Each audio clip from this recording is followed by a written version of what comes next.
Assalamualaikum warahmatullahi wabarakatuh. Salam sejahtera untuk semua. Baiklah, kita sekarang ngebahas tentang pengawasan melekat atau waskat dengan subjudul pendahuluan, pengertian pengawasan, kemudian tujuan pengawasan, ruang lingkup pengawasan, prinsip-prinsip pokok pengawasan melekat, sarana pengawasan melekat, tindak lanjut pengawasan melekat, objek dan cara pelaksanaan pengawasan, indikator keberhasilan waskat, dan penutup. Nah, baiklah, saudara sekalian, sebelum dilanjut, silakan Anda terlebih dahulu like and subscribe, terus demikian, terima kasih. Jadi kita coba kepada huluan atau pengantar bahwa berhasil tidaknya pencapaian tujuan dan pelaksanaan tugas-tugas suatu organisasi atau baik buruknya suatu organisasi dalam pandangan masyarakat itu pertama-tama adalah tanggung jawab pimpinan. Jadi setiap pimpinan instansi pemerintahan ataupun satuan unit kerja dalam aparatur baik struktural maupun ekstrastruktural seperti proyek, tim, panitia kelompok kerja dan lain itu memiliki kewajiban tanggung jawab. Jadi pimpinan harus selalu berusaha agar sedini mungkin mengetahui telah, sedang, dan kemungkinan akar terjadinya penyimpangan, hambatan, kesalahan, kegagalan, pencapaian tujuan dan tugas-tugas satuan kerja yang dipimpinnya. Jadi berhasil tidaknya sebuah organisasi atau kerja itu kembali kepada pimpinan atau atasan. Jadi pimpinan perlu berusaha mempertahankan hal yang baik dan bahkan kalau perlu itu meningkatkannya. Jadi pimpinan dapat mengembangkan sistem manajemen yang setiap subsistemnya dapat membantu pimpinan mengetahui hal-hal terjadinya penyimpangan, terjadinya hambatan atau kegagalan dalam mencapai tujuan organisasi yang sudah ditetapkan. Di lain pihak, para pegawai atau bawahan di dalam setiap subsistem tersebut dapat membantu untuk menjelaskan dengan baik tentang apa, kapan, dan bagaimana tugas yang dilaksanakan. Jadi itu pun jadi kedua belah pihak juga saling melengkapi dan mencukupi untuk mencapai tujuan tercapainya organisasi yang ada. Jadi dengan kata lain, sistem manajemen yang memungkinkan pegawai atau bawahan mengadakan juga self control atau pengendalian diri. Nah, inilah yang dimaksud dengan pengawasan melekat. Jadi waskat itu merupakan kewajiban setiap pimpinan di dalam sebuah organisasi atau unit kerja. Jadi melaksanakan berarti melakukan pengendalian atas gerak organisasi dan bawahan yang dipimpin. Waskat atau pengendalian akan pasti terkait dengan perencanaan, pengorganisasian, pergerakan, dan lain-lain fungsi manajemen. Jadi waskat itu juga terkait dengan fungsi-fungsi manajemen. Hakikat waskat akan terlaksana dengan baik manakala keseluruhan fungsi manajemen telah dilaksanakan dengan baik, yang disertai juga kepemimpinan atau leadership yang baik pula. Ya, oke, itu. Lalu apa sih waskat? sesungguhnya.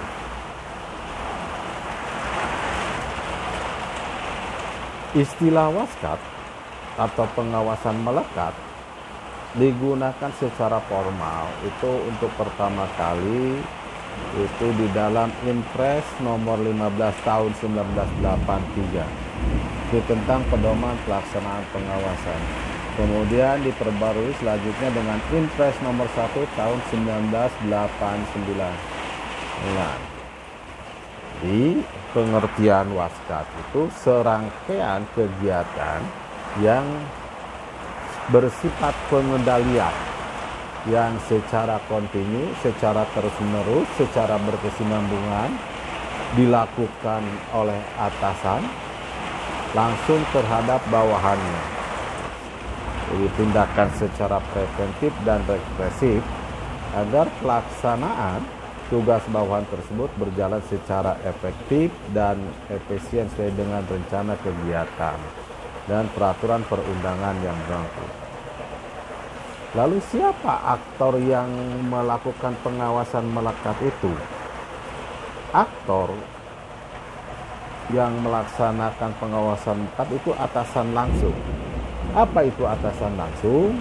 Atasan itu pejabat yang karena struktur organisasinya atau kewenangan khusus termasuk misalnya proyek membawahi dan wajib mengawasi berbagai pegawai bawahan. Nah, sedangkan bawahan adalah mereka yang bertanggung jawab serta wajib melapor kepada atasan tentang pelaksanaan pekerjaan yang ditugaskan kepadanya. Jadi aktor waskat itu atau pelaku pengawasan melekat itu adalah atasan langsung. Nah, tujuan waskat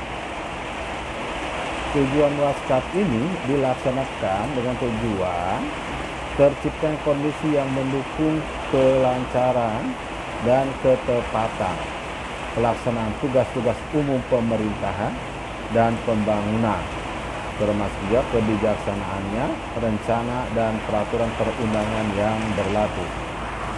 Itu tujuan waskat. Nah, selanjutnya coba kita juga bahas secara singkat sasaran waskat.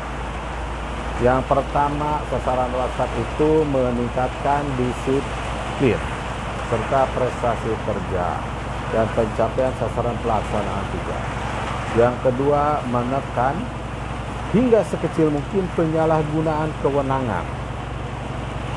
Yang ketiga, itu menekan hingga sekecil mungkin kebocoran serta pemborosan keuangan negara dan segala bentuk pungutan liar. Yang keempat, mempercepat penyelesaian perizinan dan peningkatan pelayanan kepada masyarakat. Dan yang kelima, sasaran waskat itu mempercepat pengurusan kepegawaian sesuai dengan ketentuan peraturan perundang-undangan. Itu sasaran waskat. Lalu ruang lingkup waskat itu yang pertama itu terkait dengan kegiatan umum pemerintahan. Antara lain itu pemberian, bimbingan dan pembinaan, kemudian pemberian perizinan, pelayanan dan kemudahan kepada masyarakat. Yang kedua, ruang lingkup pelaksanaan rencana dan program serta proyek-proyek pembangunan negara.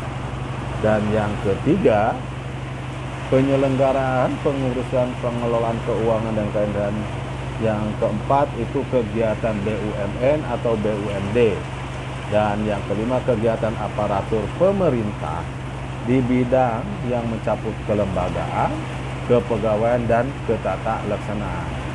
Jadi dengan demikian pengawasan melekat itu ruang lingkupnya seperti yang disebutkan tadi itu setiap atasan secara struktural, fungsional dan manajemen baik yang menyangkut aspek teknis maupun sesuai dengan sasaran kerja, waktu, kewenangan dan peraturan perundangan yang berlaku. Lalu berikutnya Prinsip-prinsip pokok Waskat. Yang pertama, prinsip pokok Waskat itu bagian integral dari manajemen. Jadi bagian dari integral dari manajemen sebagai satu kesatuan yang utuh. Yang kedua, yaitu bagian integral program pemberdayaan aparatur negara. Prinsip ketiga, bagian integral sistem pengawasan keuangan negara dan pembangunan. Kemudian prinsip keenam Waskat yaitu kegiatan yang terus-menerus dan berkesinambungan harus dilakukan oleh setiap pimpinan secara sadar dan wajar. Kemudian juga prinsip pokok Waskat yang kelima itu merupakan unsur pengawasan intern yang efektif dan yang pokok. Dan yang keenam atau terakhir, prinsip Waskat ini lebih diarahkan kepada pembentukan sistem yang mampu mengarahkan dan membimbing bawahan dalam pelaksanaan tugasnya. Itu prinsip-prinsip pokok Waskat. Lalu berikutnya sarana Waskat, yaitu yang pertama struktur organisasi. Nah, di dalam struktur organisasi ini akan jelas tupoksinya, tugas, wewenang, dan penilaian termasuk tanggung jawab. Kemudian yang kedua sarana Waskat juga jaklak atau kebijaksanaan pelaksanaan. Jadi bagaimana kebijaksanaan pelaksanaan dan adanya rencana kerja, kemudian juga prosedur kerja, dan yang kelima sarana Waskat itu pencatatan dan pelaporan. Dan yang berikutnya pembinaan personil. Ini juga sarana Waskat, pembinaan personil ini betul penting. Dan yang terakhir sarana Waskat pendukung kelancaran pelaksanaan tugas. Berikutnya tindak lanjut Waskat. Efektivitas pengawasan itu tergantung kepada ada atau tidaknya dan tepat tidaknya langkah-langkah tindak lanjut untuk menyelesaikan temuan-temuan yang diidentifikasi dalam rangka pelaksanaan pengawasan melekat atau Waskat, yang sangat perlu agar tujuan dan sasaran Waskat dapat tercapai dengan baik. Jadi langkah-langkah tindak lanjut pengawasan melekat itu dimaksudkan untuk mengadakan penertiban. Jadi sekali lagi langkah-langkah tindak lanjut Waskat itu yang pertama untuk mengadakan penertiban, kemudian peningkatan dan pembinaan hasil, cara, sarana, dan pelaksana dari pencapaian tugas instansi atau unit kerja. Itu tindak lanjut Waskat. Nah, berikutnya objek Waskat. Objek Waskat, objek pengawasan bukan hanya hasil pekerjaan secara kualitatif dan kuantitas saja, namun juga segenap faktor yang dapat mempengaruhi hasil pekerjaan tersebut. Jadi segenap faktor itu yaitu sarana kerja, termasuk aspek pembiayaan, yang kedua cara atau sistem kerja, ketiga sarana Waskat, keempat faktor lingkungan, dan yang tidak kalah penting juga untuk Waskat segenap faktor itu adalah faktor manusianya. Berikutnya cara pelaksanaan Waskat. Yang pertama, menciptakan sarana atau sistem kerja berdasarkan kewenangan yang dimiliki. Yang kedua, memantau, mengamati, dan memeriksa pelaksanaan tugas. Apakah ini dalam rangka untuk berjalan sesuai dengan rencana dan ketentuan yang berlaku. secara berdaya guna dan berhasil guna. Kemudian yang ketiga, cara pelaksanaan Waskap mengidentifikasi dan menganalisis gejala-gejala dan penyimpangan serta kesalahan yang terjadi, menentukan sebab dan akibat serta cara mengatasinya.